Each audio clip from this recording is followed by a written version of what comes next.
آج جو ہم اور آپ جو ہے جہاں آئے ہیں، حضرت ابراہیم علیہ الصلوۃ والتسلیم نے جب اپنے لقے جگر کو اللہ کے حکم سے ذبح کیا تھا، اسی کے شکرانے میں ہم لوگ جو ہے نا نماز ادا کرنے کے لیے آئے ہیں۔ جب حضرت ابراہیم علیہ الصلوۃ والتسلیم نے اپنے لقے جگر کو جب ذبح کرنے کے لیے گئے تو جو ہے نا دوپہر کا وقت تھا، ظہر کا وقت تھا، سمجھے کہ نہیں؟ تو یہ شکرانے میں حضرت ابراہیم علیہ الصلوۃ والتسلیم نے 4 رکعت وہاں پر نماز پڑھی، سمجھے کہ نہیں؟ جو ظہر کی ہوئی تھی۔ تو بہرحال ہم سب اچھی طرح سے جانتے ہیں کہ حضرت ابراہیم علیہ الصلوۃ والتسلیم کی پوری زندگی امتحان میں گزری، اور کسی بھی امتحان میں آپ جو ہے نا کم نمبر لا ہی نہیں بلکہ اعلیٰ نمبر سے آپ پاس ہوتے گئے، کیونکہ یہ اللہ کا حکم تھا جو خواب میں آپ کو دکھایا گیا۔ 3 روز تک آپ نے جو ہے نا 100 اونٹ کو ذبح کرتے گئے، لیکن اللہ نے کہا کہ نہیں، تمہارے نزدیک سب سے زیادہ جو محبوب شے ہے، اشارہ تھا حضرت اسماعیل علیہ الصلوۃ والتسلیم کی طرف۔ 83 سال کی عمر میں میں نے جو اکلوتا فرزند سے تم کو نوازا تھا، اس کو میرے راستہ میں قربان کر۔ تو حضرت ابراہیم علیہ الصلوۃ والتسلیم نبی کا خواب سچا ہوتا تھا، تو حضرت ابراہیم علیہ الصلوۃ والتسلیم نے اب کہا کہ یہ تو اللہ کا حکم ہے، اس کو ہم کو بجا لانا ہے۔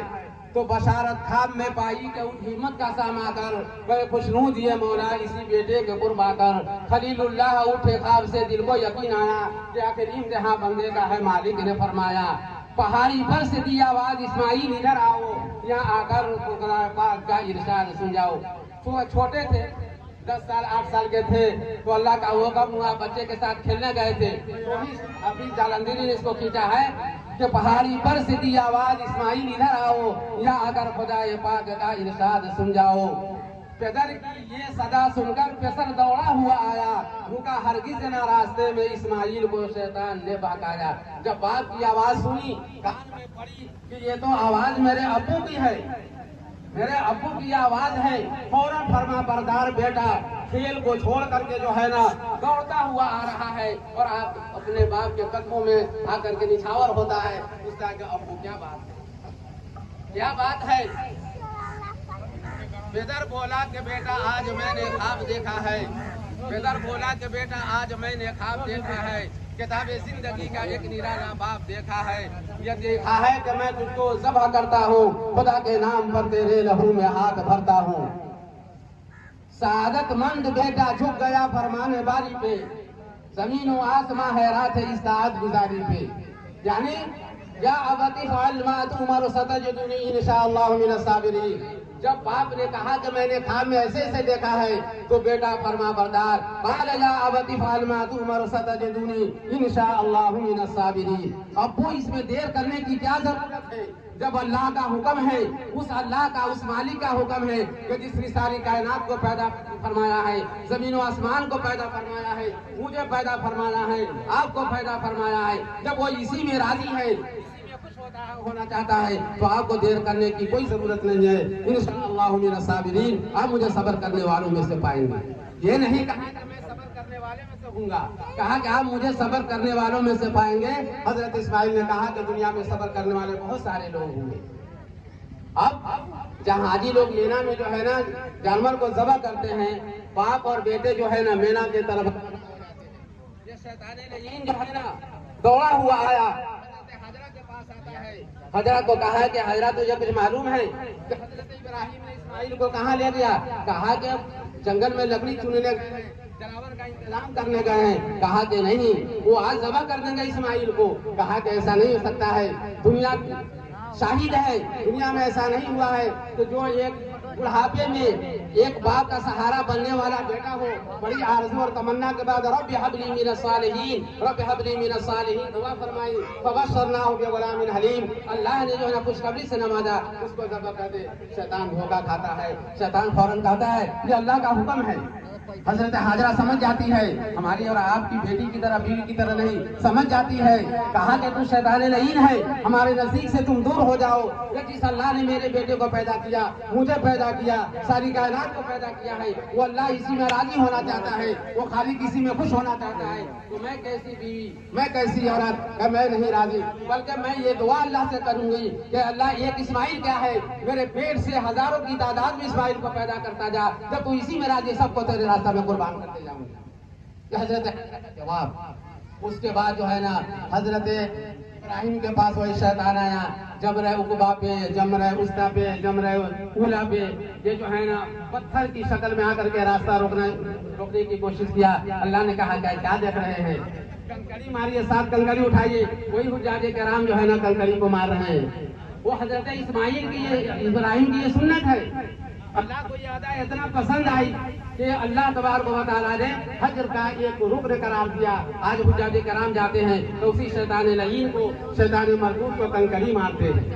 اس کے بعد حضرت اسماعیل کے پاس بھی آیا شیطان، کہا کہ ایسی سی بات ہے، تمہارے ابو تجھے ذبح کریں گے، وقت نہیں ہے، میں بالکل اجمالاً کر کے بعد اپنی ختم کر رہا ہوں، اس لیے اور کام ہم لوگوں کو کرنا ہے، سمجھے کہ وہی جواب جو ہے نا وہاں پر بھی شیطان دھوکہ کھاتا ہے۔ تو حضرت اسماعیل نے کہا کہ ارے شیطان تم یہاں سے دور ہو جاؤ، جب اللہ کا یہ حکم ہے، اس کا فرمان یہی ہے، تو میں یہ دعا کروں گا کہ جب میرے ابو مجھے ذبح کریں گے تو میرے ایک ایک بال سے اسماعیل پیدا سب اللہ کے راستے میں قربان ہوتا جائے۔ اسی یادگار میں ہم آپ جانور کی قربانی پیش کرتے ہیں، لیکن کیا ہوتا ہے، ہم کو اور آپ کو بیٹے کا قربانی کرنے کا ثواب ملتا ہے۔ اللہ نے اتنی فضیلت بخشی ہے اس قربانی کی، اور آج کے دن میں آقا نے فرمایا کہ اللہ کے نبی نے ارشاد فرمایا ہے کہ خون کا قطرہ زمین پہ بھی نہیں گرتا ہے جب تک کہ جو ہے نا وہ قبول ہو جاتا ہے اللہ کے دربار میں، اور یہ قربانی کا جانور قیامت کے دن زندہ ہو کر کے پھر کے ساتھ اور اپنے ناخنوں کے ساتھ، اپنے بال کے ساتھ، یہ ساری چیزوں کے ساتھ آئے گا اور ہماری خارج کروائے گا۔ سرات میں یہ چیز کام آنے والی چیز ہے۔ ہم اور آپ قربانی کرتے ہیں، گوشت کو ہم ہی کھا جاتے ہیں، ابھی مولانا نے کہا ہے، ہڈی سے ہم ہی فائدہ اٹھاتے ہیں، چمڑا سے ہم ہی فائدہ اٹھاتے ہیں۔ اللہ کو کیا ملتا ہے، اللہ تقویٰ کو دیکھتے ہیں کہ ہمارا بندہ جو ہے نا میرے تقویٰ پر عمل کرتا ہے یا نہیں کرتا ہے، میرے حکم کو بجا لاتا ہے یا نہیں بجا لاتا ہے۔ دراصل یہ چیزیں ہیں۔ اور دوسری بات یہ ہے کہ کچھ مسئلہ مسائل کی بات ہو جائے، ہر آدمی جانتے ہیں کہ ہم کو قربانی کرنا ہے۔ جو ساتھ ابھی ہم نے حدیث تک پڑھی ہے، مَنْ وَجَدَ سَاعَةً لِيُضَحِّيَ فَلَا يَحْضُرْ مُصَلَّنَا۔ اللہ کے نبی صلی اللہ علیہ وسلم نے ارشاد فرمایا کہ جو صاحب نصاب ہو، جو مالدار ہو، اس کے باوجود اگر وہ قربانی نہیں کرتا ہے، فَلَا يَحْضُرْ مُصَلَّنَا، وہ ہمارا عیدگاہ میں نہ آئے۔ اللہ کے نبی کی یہ پھٹکار ہے کہ جو صاحب نصاب ہو، مالدار ہو، اس پر قربانی واجب ہو، اگر وہ انسان کسی وجہ سے نہیں قربانی کر رہا ہے تو اللہ کے نبی نے فرمایا میری عیدگاہ میں وہ نہ آئے۔ تو اس لیے صاحب نصاب کو جتنا آپ کو اللہ نے حیثیت دیا ہے، اگر 10 کی حیثیت ہے، 20 کی حیثیت ہے، 5 کی حیثیت ہے، وسعت اللہ نے دیا ہے تو آپ پیدا کرے۔ آخری حج کے موقع سے اللہ کے نبی صلی اللہ علیہ وسلم نے 100 اونٹ کو ذبح فرمایا، جس میں 63 اونٹ کو اپنے دست مبارک سے ذبح کیا تھا اور باقی کو حضرت علی نے ذبح کیا تھا۔ یہ ایک اسلام کا رکن ہے، اسلام کی بنیاد ہے جو ہم اور آپ آج کریں گے۔ اس پہ کسی کے روک لگانے سے روک نہیں لگ سکتی ہے۔ تو اللہ سے ہم اور آپ جو ہے نا دعا کریں، سمجھے کہ نہیں؟ اور بہت سارے لوگ ابھی نماز پڑھنے جائیں گے، قربانی ان کی نہیں ہو رہے گی، اور جا کر کے حجام کے پاس بڑھ جائیں گے، چہرہ بنا دو، بال بنا دو، یہ کر دو۔ نہیں، اگر آپ کے نام سے قربانی ہے تو بہتر طریقہ یہ ہے، مستحب طریقہ یہ ہے کہ جب تک آپ قربانی نہ کر لیں اپنے چہرہ وہرہ کو نہیں منڈوائیں۔ جنہیں کہ نماز پڑھ لی بات ختم ہو گئی، نہیں۔ حجاج کرام جب مینا کے میدان میں جو ہے نا اپنی قربانی پیش کر دیتے ہیں، اس کے بعد ہی اپنے بال کو منڈواتے ہیں تاکہ ہماری مشابہت حجاج کرام سے بھی ہو جائے۔ اللہ نے تو انسان حج اکبر سے نوازا ان لوگوں کو۔ اللہ سے یہ بھی دعا کیجیے کہ اللہ تعالیٰ ہر آدمی کو جو ہے نا بیت اللہ کی زیارت کرنے کی توفیق عطا فرمائے، اور جو صاحب نصاب ہو، جن پر حج فرض ہے ان کو تو دیر کرنے کی ضرورت بھی نہیں ہے. جس طرح سے یہ قربانی ہے تو قربانی جو ہے نا اللہ کا ایک فریضہ ہے جس کو ہم کو اور آپ کو کرنا ضروری ہے. اور جو صاحب نصاب نہیں ہے ان کے اوپر کوئی ضروری نہیں, اگر وہ کرتے ہیں تو ان کو ثواب بھی ہے. اور ایک مسئلہ کی بات یہ ہے کہ ایک غریب آدمی ایک جانور کو خریدا قربانی کی نیت سے, وہ جانور مر گیا یا کہیں گم ہو گیا یا عیبدار ہو گیا, اس مسئلے کو بڑھیا سے سن لیجیے گا, یا وہ عیبدار ہو گیا تو اگر مر گیا تو اس سے قربانی ساقط ہو گئی, گم ہو گیا اس سے قربانی ختم ہو گئی, ساقط ہو گئی. شریعت نہیں کہتی ہے کہ تم دوسرے جانور کو خرید کر کے کرو. اگر وہ جانور عیبدار نکل گیا تو اسی عیبدار جانور کی وہ غریب آدمی قربانی کرے گا. اور قربانی کرنے کے بعد خدا نہ خواستہ پھر وہ جو مال گم ہو گیا تھا وہ مل گیا تو اب جو ہے نا اس غریب آدمی کو وہ گم شدہ جانور کی قربانی کرنا ضروری ہے, کیونکہ اس کے اوپر قربانی نہیں تھی شریعت کے اعتبار سے, اس نے نظر کیا تھا, وہ قربانی نظر کے حکم میں ہو گیا, اس لیے دونوں کی قربانی اس کے لیے ضروری ہے. لیکن اگر مالدار آدمی ہے اس کا جانور گم ہو گیا یا فوت ہو گیا یا عیبدار ہو گیا, تو عیبدار ہو گیا تو اس مالدار آدمیوں کو اس کی جگہ پر جو ہے نا دوسرے جانور کی قربانی کرنا ضروری ہے, عیبدار کو نہیں کریں گے. اور اگر وہ گم ہو گیا تو مالدار آدمی جو ہے نا خرید کر کے دوسرے جانور کی قربانی کریں گے. اور قربانی کرنے کے بعد گم جو جانور ہو گیا تھا وہ اگر مل گیا, عیبدار جانور اچھا ہو گیا تو بہتر تو یہ ہے کہ اس کو بھی قربانی کر دے. اگر وہ نہ کرنا چاہے تو اس کی کوئی گرفت نہیں ہے, کوئی پکڑ نہیں ہے.